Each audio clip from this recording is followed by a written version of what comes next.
Students, कैसे हैं आप सब लोग? आई होप आप सब बहुत अच्छे हैं, बहुत अच्छे वर्क कर रहे हैं, सारी चीज़ें देख रहे हैं, मैनेज कर रहे हैं। तो चलिए यहाँ पे हमारे पास कुछ टॉपिक्स हैं just like basic geometrical concept जो हम आज पढ़ने वाले हैं। ठीक है, तो वन बाय वन देखेंगे हमारे पास क्या क्या गिवन है। ओके, तो यहाँ पे स्टार्ट करते हैं हम अपना पॉइंट से। पॉइंट क्या है? A point is an exact location. अगर हमें कोई भी एग्जैक्ट लोकेशन की बात करनी होती है तो हम वहाँ पे किस चीज़ से रिप्रेजेंट करते हैं? पॉइंट से। A fine dot represents a point in the given figure. P is the point. ठीक है, चलिए इतना करने के बाद फिर हम आगे चलते हैं। Then we are having a line segment. Line segment में यहाँ पर क्या होता है कि हमारे पास एक दो फिक्स पॉइंट होते हैं, हम उनके बीच में एक स्ट्रेट लाइन ड्रॉ करते हैं, जिसमें यहाँ से लेकर यहाँ तक। That is a line segment P Q. ठीक है, उसके बाद आते हैं हम लोग यहाँ पर the point P and Q are called the end points, just like P and Q. Next आता है हमारे पास line. A line is an endless straight path that extends in both directions. ठीक है, तो अब लाइन में हमारे पास कोई फिक्स लाइन तो होती नहीं है, हम दोनों डायरेक्शंस में क्या कर सकते हैं? उसको एक्सटेंड कर सकते हैं। A line has no end points, तो यहाँ पर कोई end points नहीं है।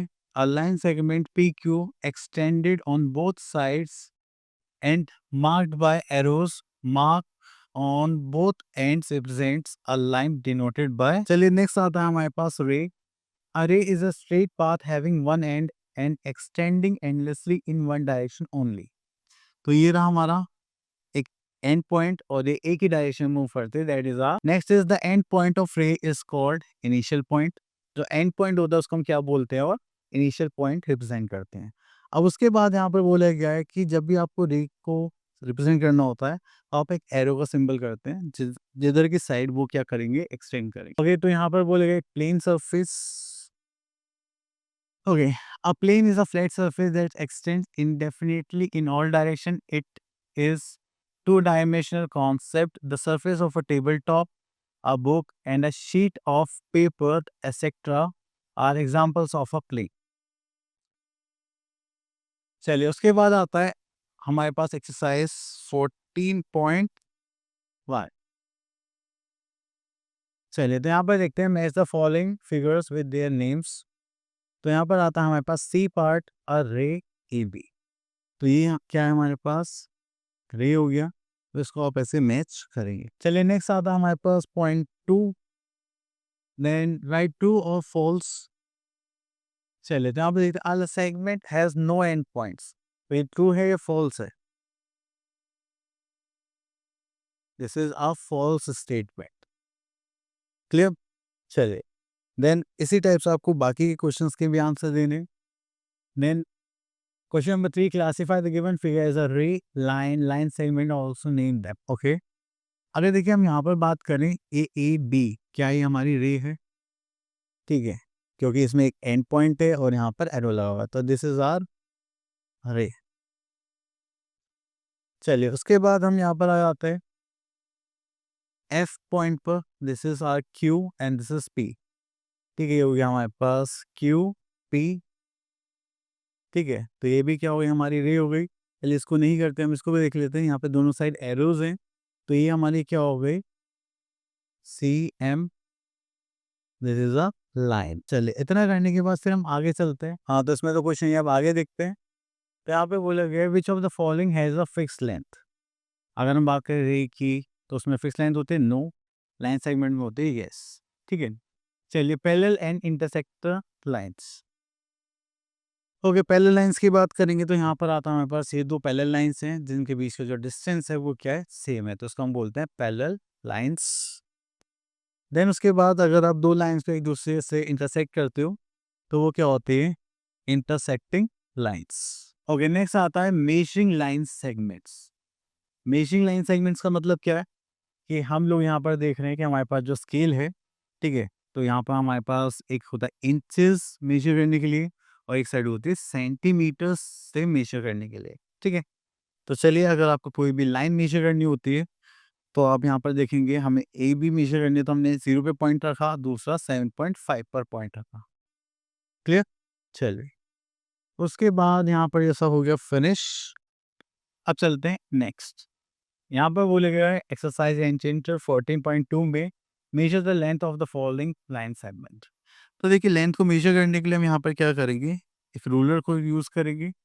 तो कि मेरे पास आ गया तो हम एक पॉइंट 0 पे रखेंगे और एक पॉइंट यहाँ पर। तो अगर आप देख पा रहे हैं तो ये हो गया 4.567, तो हो गया 4.7 सेंटीमीटर। क्लियर? चलिए, with the help of ruler draw line segment of length this and this. चलिए, तो यहाँ से तो इसको थोड़ा सा हम अलग कर देते हैं, यहाँ से लेते हैं 6.4 सेंटीमीटर। तो हम क्या करेंगे, यहाँ से एक स्ट्रेट लाइन, सॉरी रूलर ही ले लेते हैं, एंड इसके लिए हम पॉइंट करने वाले हैं 6.4 सेंटीमीटर। तो ये हो जाएगा 0 से लेकर 6.4 सेंटीमीटर। चलिए, ये हो गया हमारे पास A B and this is 6.4 centimetre. Clear? चलिए, next topic we are having curve line, straight line.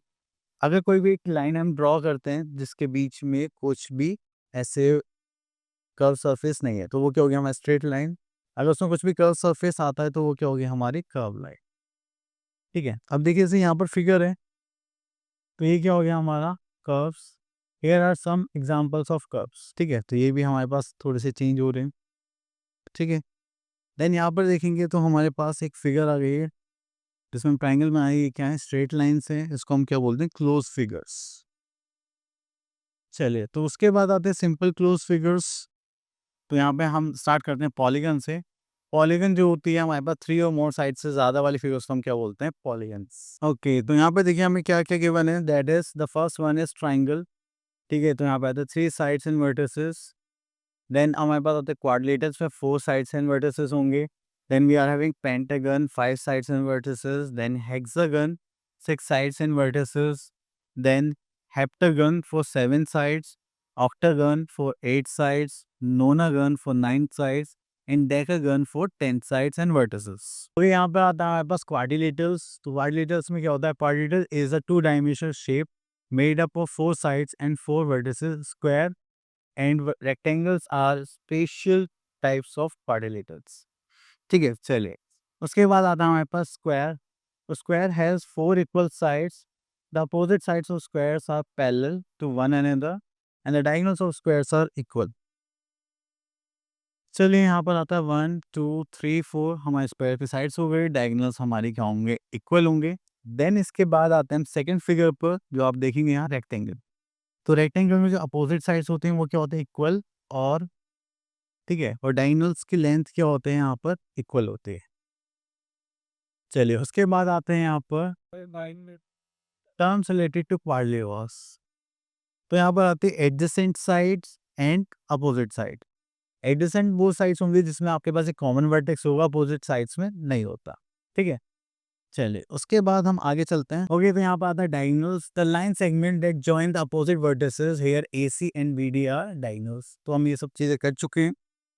Okay, तो हम आ जाते हैं अपनी एक्सरसाइज एंड 14.3। तो यहाँ पर बोला गया है क्वेश्चन नंबर 1 में, state whether the following figures are triangle और क्वाड्रिलेटरल। देखिए इसमें 3 साइड्स हैं, 1 2 3, तो दिस इज अ ट्राइंगल। ठीक है, एंड यहाँ पर 4 साइड्स हैं, तो ये क्या हो गया हमारे पास, क्वाड्रिलेटरल।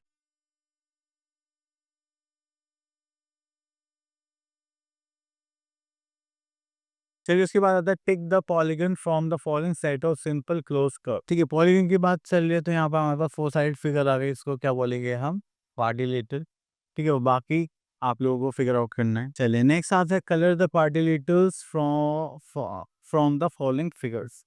तो चलिए, जहाँ जहाँ आपको क्वाड्रिलेटरल फील हो रहा है, जस्ट लाइक मुझे, मैंने एक क्वाड्रिलेटरल फाइंड आउट कर लिया जिसमें 4 साइड्स हैं। ठीक है, तो मैंने इसको कलर कर दिया। Next is name the vertex sides and diagonals of the following figures. चलिए, इसको थोड़ा साइड कर देते हैं और यहाँ पर सॉल्व करते हैं ए।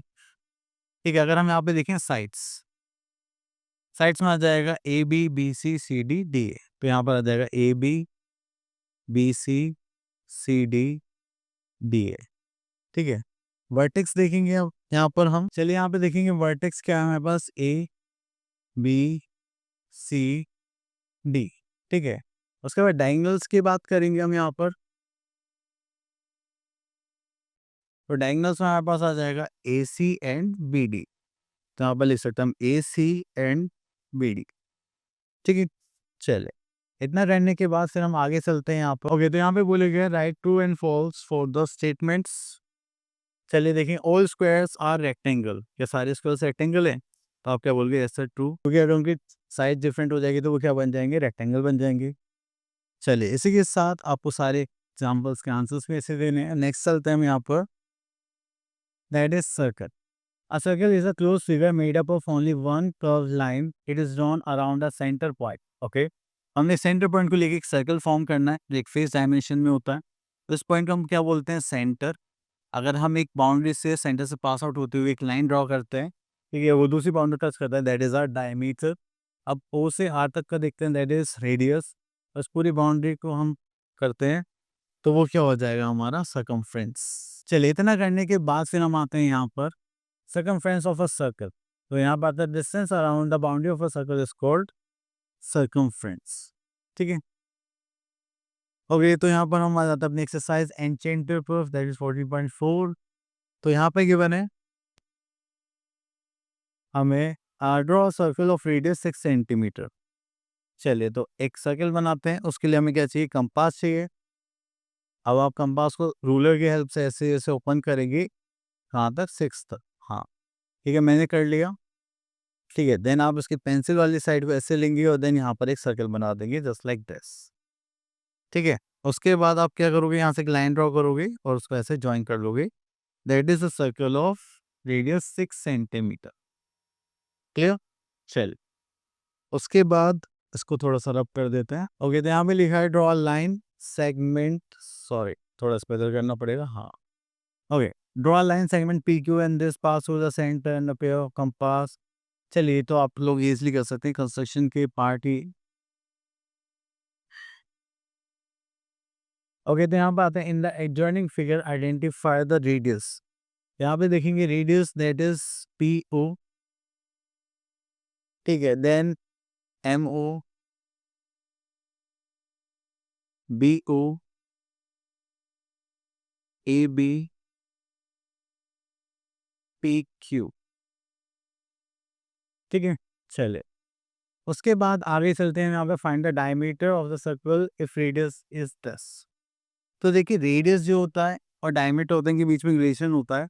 तो डायमीटर होगा वो क्या होगा? ट्वाइस ऑफ रेडियस होगा। ठीक है, यहाँ पे 2 इंटू 2 सेंटीमीटर करेंगे तो कितना हो जाएगा? 4 सेंटीमीटर। और उसके बाद आता है find the radius of the circle if diameters are. अब देखिए यहाँ पर हमसे बोलेंगे डायमीटर की मैंने तो रेडियस निकाली। तो देखिए हमें पता है कि अगर हमें रेडियस चाहिए तो वो क्या होगा? डायमीटर का हाफ होगा।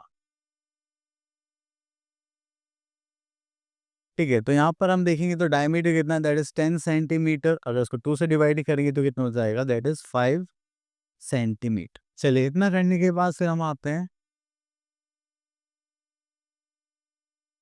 सॉलिड्स। चलिए दिस सॉलिड हो गया। We see many objects around such like roller, break, dice, ice की cone and a ball.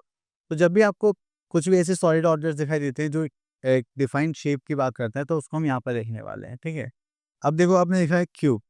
A cube is made up of 6 squares. तो उसके देखिए 6 फेसेस होते हैं, एक टॉप बॉटम, ठीक है, फिर then sides and then front and back. तो ये 6 फेसेस वाली फिगर होती है हमारी क्यूब जिसमें सारे फेसेस सेम होंगे। यहाँ पर आते 8 vertices, 12 straight edges and some examples of cube and ice cube. चलिए उसके बाद आता है हमारे पास क्यूबॉइड। अब क्यूबॉइड में हम देखेंगे तो यहाँ पर आता है हमारे पास 6 rectangular flat faces, 8 vertices, 12 straight edges. Some examples of cuboid are brick and book। तो यहाँ पर आपको ऐसे कुछ भी फिगर दिखाई देती है वो हमें कहाँ पर दिखाई देती है? Just like bricks and books की शेप होती है क्यूबॉइड। आपने देखा होगा इस टाइप की एक आइसक्रीम की शेप होती है जिसको हम क्या बोलते हैं? कोन बोलते हैं।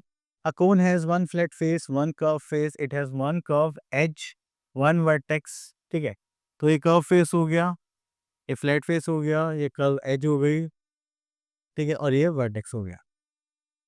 ठीक है, इतना करने के बाद फिर आता है हमारे पास सिलेंडर। ठीक है, सिलेंडर में यहाँ पर आ गया हमारे पास कर्व एज, देन यहाँ पर आ गया flat face and curve face. ठीक है, चलिए इतना करने के बाद सिलेंडर के पास 2 फ्लैट फेसेस होते हैं, वन कर्व फेस होगा, it has curve edge and no vertex, ठीक है? चले, अब इस शेप में आपको सिलेंडर मिल सकता है, ट्यूबलाइट मिल सकती है, रॉड मिल सकती है। Next we are having a sphere. तो स्फेयर जब भी आपने शेप देखी होगी तो वो किस शेप में होती है? बॉल की शेप में होती है, ठीक है? Just like one curve face, it has no edge and no vertex. Some examples of sphere are cricket ball and marble. Okay, तो यहाँ पर आता है हमारे पास right the geometrical name of the following objects. तो ये क्या हो गया हमारे पास? Cube, this is a sphere, ठीक है? तो आप इसी टाइप से यहाँ पे आंसर्स फिल करेंगे। यहाँ पे question number 2, fill in the blanks. यहाँ पे आता है me but a sphere is how many curve faces? Only one, क्योंकि आप जहाँ से भी देखोगे वहां से आपको सेम ही दिखाई देगा। Then we are having D part, a cuboid has how many edges? 12 edges, 8 vertices and 6 faces. तो इस साइड से आपको इनके आंसर्स देने हैं। आई होप आपके साइड ऑफ क्लियर हुए होंगे। अब आप क्या करेंगे? इसे प्रैक्टिस करेंगे। मिलता है नेक्स्ट वीडियो में, तब तक ऑल द बेस्ट।